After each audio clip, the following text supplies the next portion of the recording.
بسم اللہ الرحمن الرحیم۔ اللہم صلی علی محمد نبی الامی وعلی آلہ وسلم تسلیما وبارک وسلم۔ السلام علیکم ناظرین و سامعین، آج آپ سیرت النبی سلسلے کی قسط نمبر 19 سماعت فرما رہے ہیں۔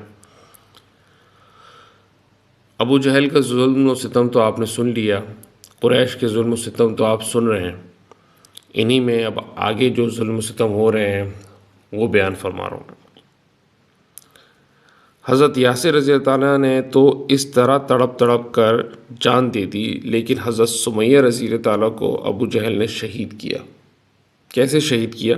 یہ ہر وقت ان کے جان کے پیچھے پڑے رہتے، کوئی نہ کوئی جو ہے نا بہانہ سن کر ان کے اوپر جو ہے نا ظلم و ستم کرتے رہتے اور بڑی بے دردی سے ستایا کرتے تھے۔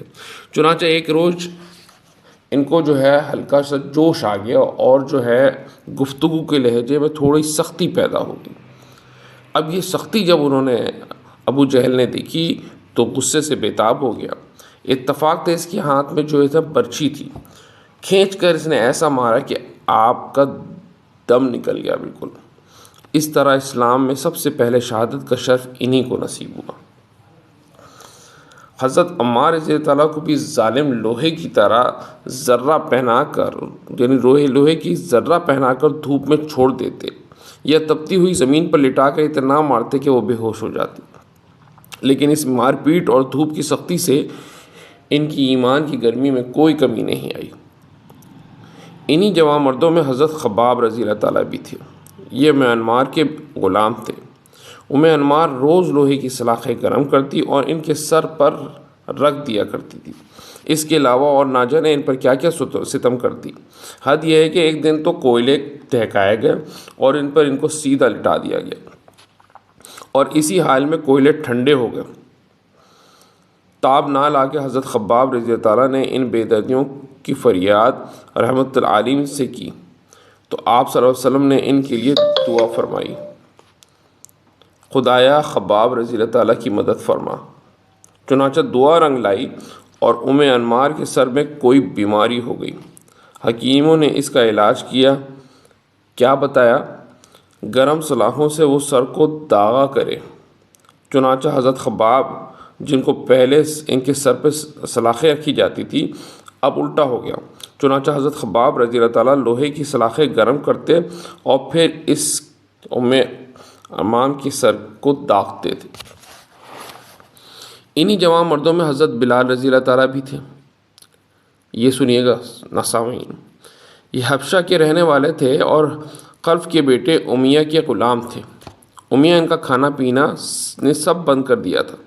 پھر جب بھوک پیاس سے وہ بے قرار ہو جاتے اور ٹھیک دوپہر ہو جاتی تو وہ تپتی ہوئی چٹانوں پر انہیں چت لٹا دیتے اور چھاتی پر بہت بھاری پتھر رکھوا کر کہتا، یا تو محمد صلی اللہ علیہ وسلم کا ساتھ چھوڑ دو اور لات عزیٰ کو پوجو، ورنہ اس طرح ایڑیاں رگڑتے رگڑتے مر جاؤ گے۔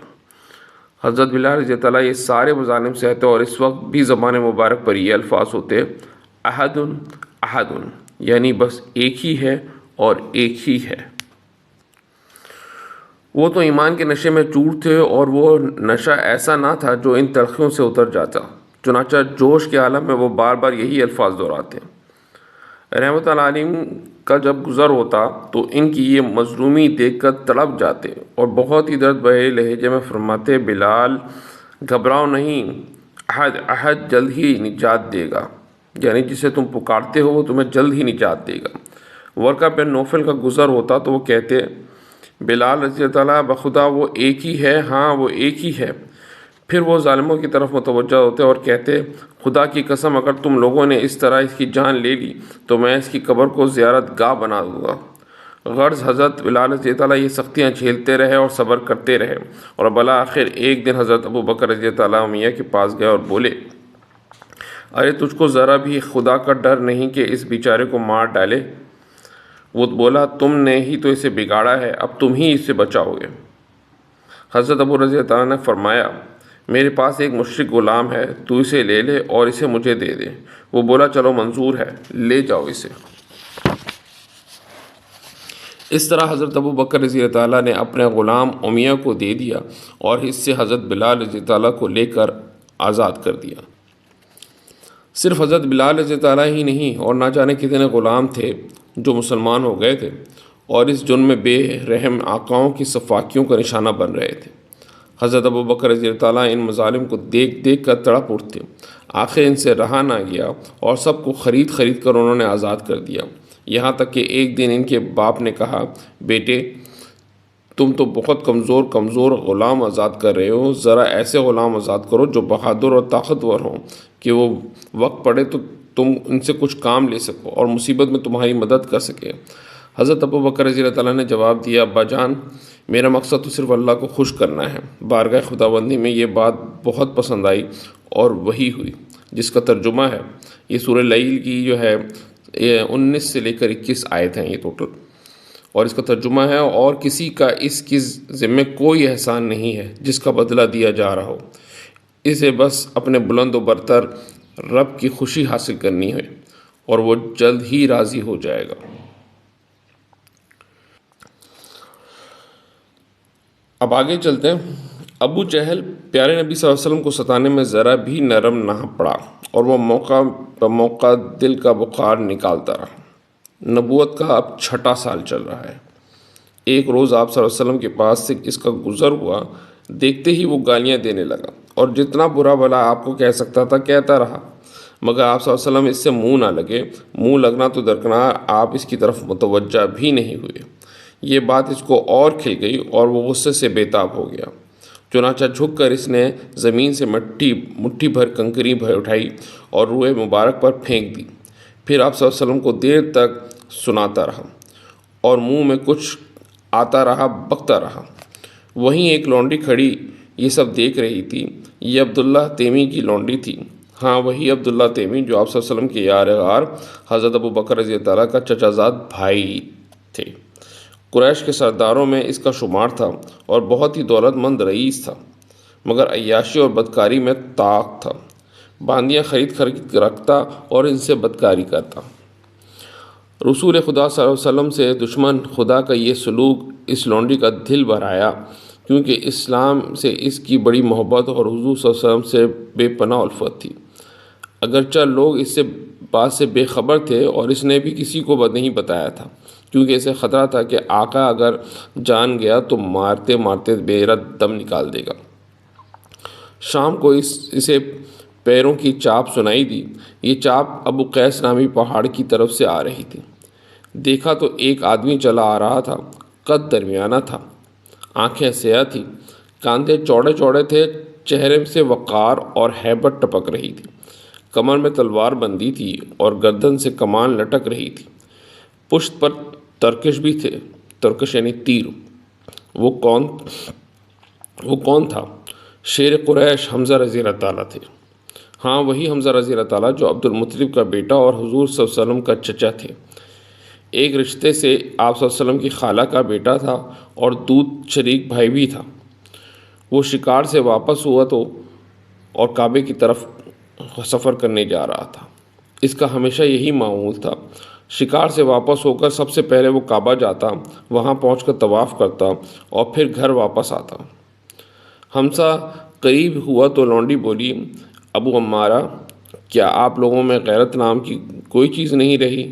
بنی مخزوم کے غنڈے محمد صلی اللہ علیہ وسلم کو اتنی آزادی سے ستا رہے ہیں۔ حمزہ رضی اللہ تعالیٰ چلتے چلتے رک گیا اور بڑی حیرانی سے اس نے پوچھا، عبداللہ کی لونڈی تو کیا کہہ رہی ہے؟ لونڈی نے جواب دیا، میں کیا بتاؤں آج تمہارے بھتیجے پہ کیا بیتی۔ محمد صلی اللہ علیہ وسلم یہیں پر تھے اور اتنے میں کہیں سے ابو جہل بھی آ گیا، آتے ہی اس نے وہ گالیاں دیں کہ وہ سر پیٹ کے رہ گئی۔ پھر اس پر بس نہ کیا، مٹھی بھر کنکری اٹھائی اور اس نے منہ پر پھینک دی۔ حمزہ رضی اللہ تعالیٰ نے کہا، کیا یہ آنکھوں دیکھی بات ہے؟ لونڈی بولی، ہاں میری ان آنکھوں سے دیکھا ہے اور میں نے ان کانوں سے سنا ہے۔ یہ سننا تھا کہ حمزہ رضی اللہ تعالیٰ غصے سے لال ہو گیا، چنانچہ لپک کر وہ کعبہ گیا اور آج کسی سے کوئی بات چیت نہ کی، سلام تک نہ کیا۔ پہنچتے ہی وہاں ابو جہل پر نظر پڑی جو لوگوں کے درمیان بیٹھا تھا۔ حمزہ تیزی سے اس کی طرف بڑھا اور کمان سنبھال کر اس زور سے ماری کہ اس کا سر پھٹ گیا۔ اب کیا تھا، خون کا فوارہ جاری ہو گیا اور پورا چہرہ لہو لہان ہو گیا۔ پھر حمزہ رضی اللہ تعالیٰ نے پھٹکارتے ہوئے کہا، وہ میرا بھتیجا ہے جسے تو نے بے وارث سمجھ کر رکھا ہے، وہ میرا بھتیجا ہے جس کا چہرہ گالیاں اور پتھر کھانے کے لیے نہیں ہے۔